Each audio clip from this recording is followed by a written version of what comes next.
হ্যাঁ খোকনদা, হ্যাঁ আরে তুমি এত নেশা করেছো, আজকে তাল খেয়ে পড়ে যাচ্ছে না ঠিক আছে। কোন ব্র্যান্ডের মাল খেয়েছো দাদা? ঠিকঠাক মতো এখন ঠিকঠাক মতো দাঁড়াতেই পারছো না তো। পুরো সোজা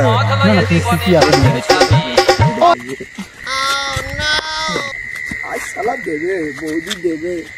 আজকে বাড়িতে যাও, বৌদি বাদাম পেটা করবে তোমার। একটা কথা শোনো বাবা। হ্যাঁ বলো। কথাটা হলো, তুমি যখন মদ খেয়ে থাকবো তখন আমি বাড়ির গার্জিয়ান, আর আমি যখন মদ না খেয়ে ভালো অবস্থায় বাড়ি থাকবো তখন আমার বউ গার্জিয়ান।